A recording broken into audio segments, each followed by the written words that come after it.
So, hello, Mr. Ashim, and welcome to DC Conversations. First things first. So, why did you think this conversation was important at this point The conversation between us or about the Dolby okay. thing? Yeah, Oh yeah, no, of course. I think today is a landmark day for us because we are getting Dolby Cinema in the city of Hyderabad, and this is it can't get better and bigger than the partners we have who are launching and bringing it to the market. So I think that makes this whole thing very very special. It makes this really enormous for the people of Hyderabad to get a probably one of the best cinematic experience they can ever have, and I think this is going to make sure that people who watch the movies in the coming days and in this screen, they're not going to go back to any other experience because this is really going to engross them into this best possible way of really expressing the best cinema experience here. So that's what we are very, very excited. And that's what we thought it'll be good to talk to you and, of course, talk to the industry and make sure that this news is kind of gets across to the fans because the people in Hyderabad, especially and the people in this part of the world, are so passionate about cinema and they're so passionate about film viewing and filmmaking that yeah. it makes real sense to bring this kind of a technology and experience to this city and this part of the world. So that's why we are here. So, how's the Asia Pacific market shaping the future of immersive entertainment for Dolby?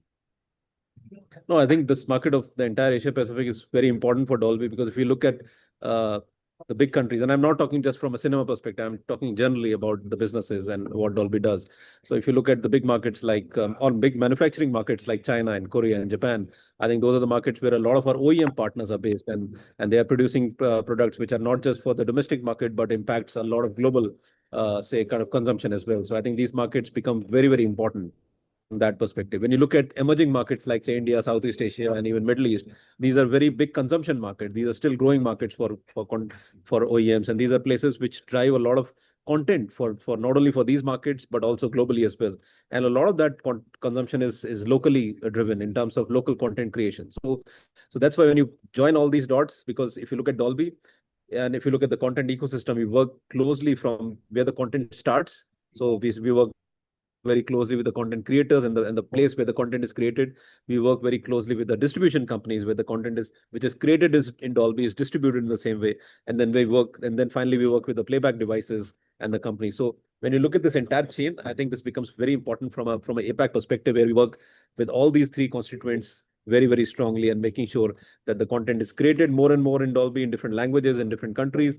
Content is distributed both with the global distributors and of course the local streaming services and all. And then, of course, all the OEM device partners whom we have are really making sure that they use it in their playback devices. And that once that happens, I think that brings the best experience for the consumers. And the consumers could be in a cinema theater, they could be in a living room, they could be on their mobiles, they could be on their PCs and tablets, or they could be in an automobile today as well. So I think places they could be and they get the best experience with Dolby.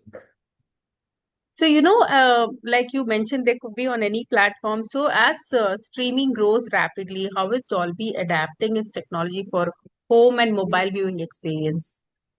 Yeah, great question. You'll be happy to know that when you talk of the global streaming players and you can name the big global players, I mean, all of them use Dolby Atmos and Dolby Vision. So, for example, when you plug say, for example, an LG TV and you play your Netflix, and you will really get the logos coming up on the screen because the content is created and is distributed in Dolby Vision and Dolby Atmos. If you Mm. look at the top few shows in, I would say, any country nowadays, invariably the maximum number of them would be in Dolby Vision and Dolby Atmos. So there is huge amount of adoption from a global streaming perspective as well.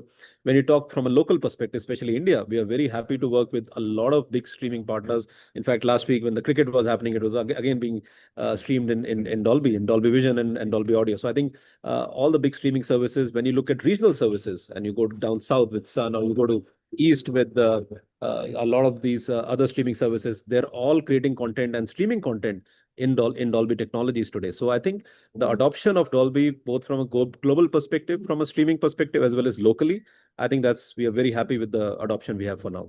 And it's still growing. It's still growing. Yeah, so considering Dolby technologies span multiple platforms like you just mentioned, where are you seeing the most exciting growth right now? Well, if I talk about India specifically, I think the most exciting growth is in the automobile sector right now. I mean, of course, cinema is important, living room is very important, still growing.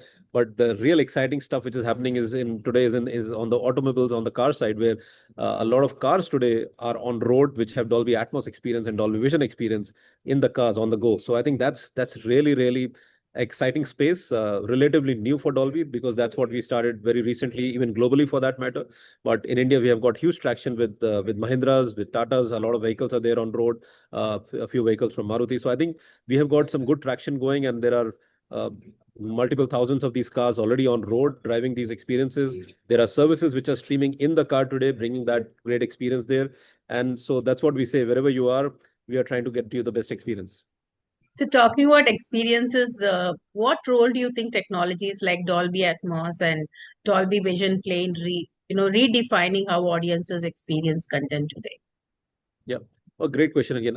But to answer this, I'll just take a step back and just to kind of give you more context of how we work. So I think the core philosophy of Dolby has always been we work very closely with content creators. And our promises to them is that the way the content creator envisions the content to be, we make sure that it is transported to the consumer in an Mm. uncompromised way. There should not be any compromise in the way the content creator envisioned that thing, or if I'm a music composer, or if I'm a singer, the way I created my song, it should really get to the consumer in the best way. And that's how you bring the artist closer to the fan and the fan closer to the artist. And that's what we try to do.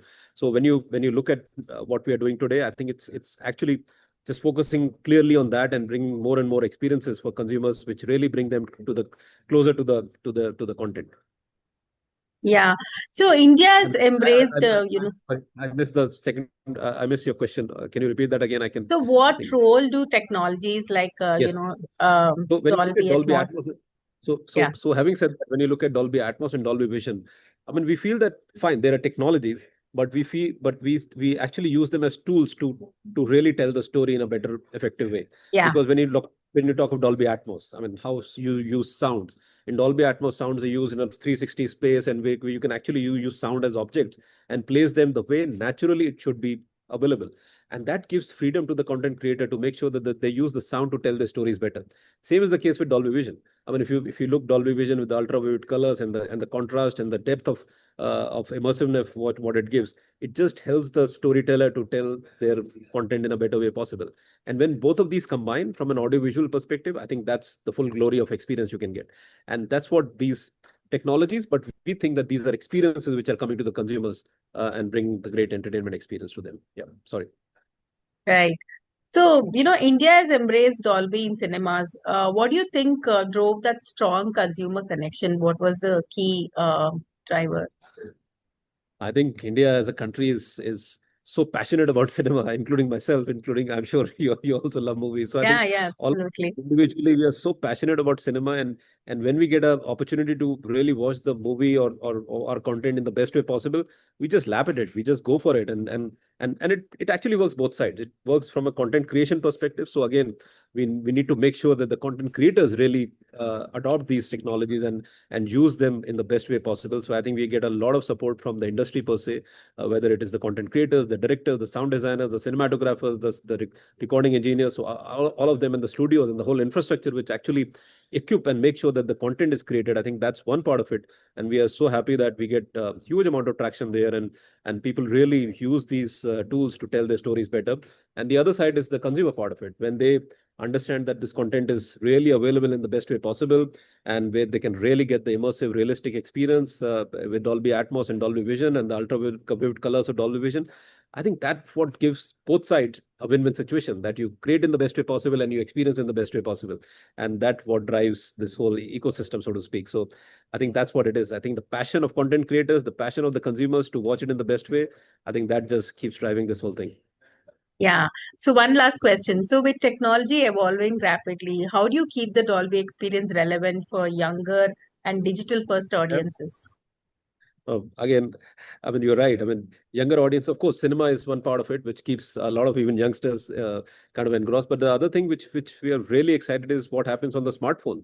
I mean, if you look at, of course, India, as you know, is a mobile first country with lots and lots of smartphones and smart devices being sold, and consumers, especially youngsters, really on their social media and all their Yeah. UGC driven things. So if you look at the smartphones today, I mean, majority of the smartphones come with our technologies. I mean, they come with Dolby Vision or with Dolby Atmos, and a lot of these devices today are also capable of recording and capturing content in Dolby Vision. So I think that's given this whole piece a new kind of a push where uh, the UGC ecosystem is really evolving, where consumers and the people, especially youngsters, are able to create content in Dolby and share content in Dolby as well on the streaming services. So I think that's something which we are really excited. It's still kind of evolving and getting to the next level, but the devices are ready. Devices are really coming. There are a number of devices already available for these captures, especially in Dolby Vision. And when that happens, this whole ecosystem is going to drive a lot of content creators to make sure that whatever we are recording for fun or for family or for even professional purposes is really done in the best way possible. So I think that's going to be really interesting how this develops and moves forward with both on the device side and of course the capability which the device gives, and Mm. that's going to drive a lot of experiences on the UGC side is what we believe. Great. Thank you so much. Thank you for talking to us. Thank you for your time. I, I hope I was able to answer your Yes, questions. yes, you did. You did. Thank you. Thank you so Thank much. you so much for your time. Pleasure. Yeah. Thank you.